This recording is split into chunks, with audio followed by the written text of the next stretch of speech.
What is up, guys? Orbital-Pilot back here once again in the world of Warthunder. This time taking the sky in the Yak-3P. Yes, the Russian destroyer that was so infamous, at one time at least, of just absolutely demolishing everybody. But I thought after, playing Warthunder for a week or two, coming back to this would be something fairly interesting. Not to mention it's been a long time since I covered anything Russian. Just because I don't want to play the Russian line nearly as much as everyone else seems to. So, if you guys like to play it, let me know down below why you like to and what makes it good for you. Personally, I think I just don't. Their planes are really good all around, but they don't have anything that makes them like, wow, I want to fly that. So that's really why I don't tend to. But into the gameplay, dodging some P-47N shots, and damn, that P-47N. Sorry guys, the P-47 in general is still ridiculously, it's just amazing at its tier. It's not 3.7 anymore, at least the base model. Thank God, it's now 4.0, which, doesn't help it a lot. It doesn't help other people a lot, but it does help. It does help a little bit at least. The P-47 is still, and I'm not sure if the N. I know the normal base variant P-47 still get air starts. And the plane does not climb terribly, especially if you have everything fully upgraded. You will easily be the highest person on the map. And of course, once you know, if you let a P-47 get the altitude and keep the altitude on you, there's not a lot you can do. They're going to outrun you pretty much every direction. And they have 850 cals, so basically just a flamethrower that you can't ever catch up to. Luckily enough, a lot of P-47 players don't play their plane right, which is good for the other team. But just keep that in mind. P-47s are pretty much unkillable if they do everything correctly. So go heads up with a P-51. Not a great idea, especially considering my shots were way off because this was my first game in probably 2.5 weeks. So yeah, my shots are just annoyingly terrible.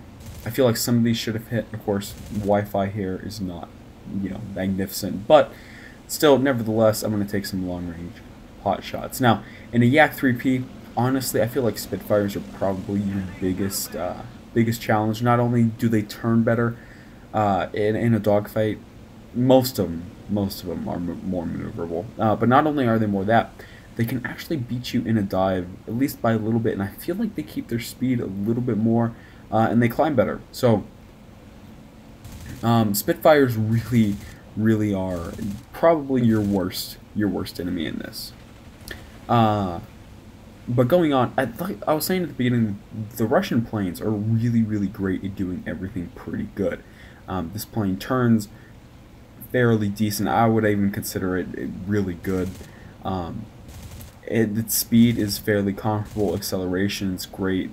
The guns, I know I'm missing a lot of my shots, but if you hit, they're incredibly powerful. The problem is getting them to hit. You don't get a whole lot of ammunition, but, if you can hit with their guns, extremely devastating. As we can see there, just a couple rounds. Most of he can't really do much. I don't think he has a rudder. I don't think he has an elevator anymore, and those were the last shots.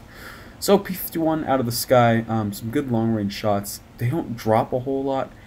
The plane is very good all around. Now, if you keep the throttle at 100%, it will eventually overheat. But the plane doesn't have a whole lot of weaknesses. As we can see, it's fairly maneuverable even at lower speeds. Altitude, Russian planes are supposed to suffer at altitude more than I believe, more than they do in game. Kind of low-altitude planes like these Yaks, but they really don't seem to lose a lot of juice above 5,000–6,000 meters. So, I'm not sure if it's modeled correctly. I'm not sure if I'm just maybe not paying enough attention. But the planes are really good. Rudder's strong. Elevator's incredibly strong. In fact, the only thing I think this plane gets beat at 95% of the time is its dive rate. Its dive rate is incredible from acceleration. Let's say from a 0 to a 400-mile-an-hour mark, incredible in a dive. Now, of course, you may not beat something like a P-47N or something with a ton of horsepower, but I mean, you know, you don't really need to in acceleration. The problem is once you get above that 400-mile-an-hour mark, especially at lower altitudes, you really have to pull back down. And of course, this plane doesn't want to slow down, so turning off your engine doesn't really do much.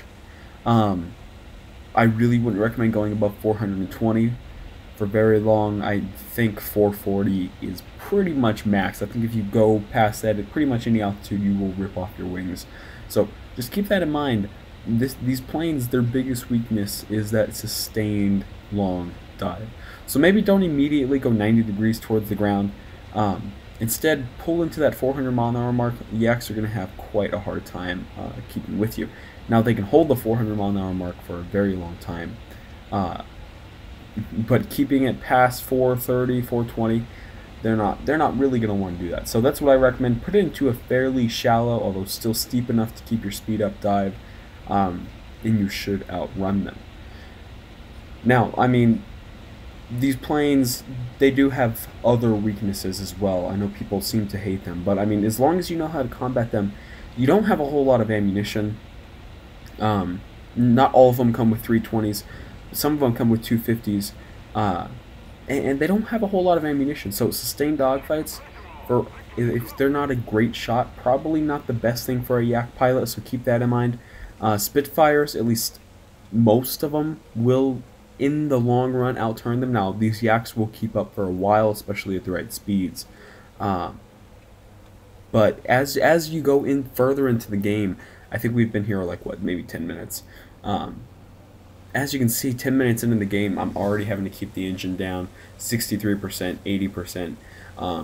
That 100% really does not, doesn't go well with the Yaks. Now, of course, if a pilot's good and didn't just come back from a huge break, he can kind of keep the engine at 90% and kind of keep the engine going a little bit further through the game.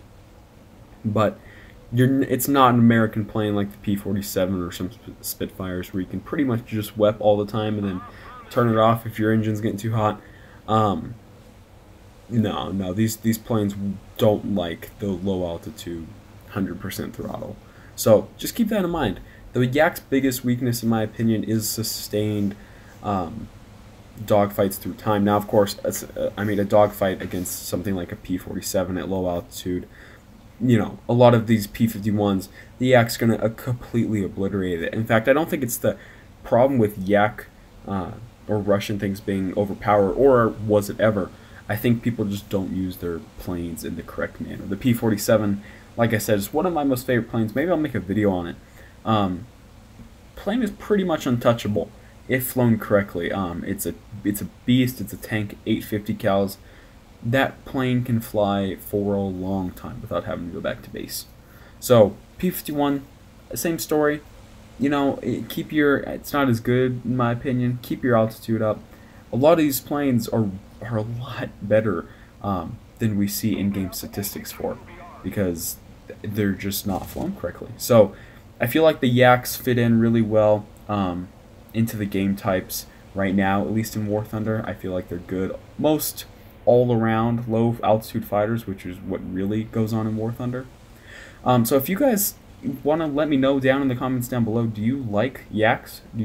How do you fly them? Do you like them? Do you like Russians? Just let me know in the comments down below. I'll have an update video out soon, but until then, guys, thanks for watching, and I'll see you guys next time.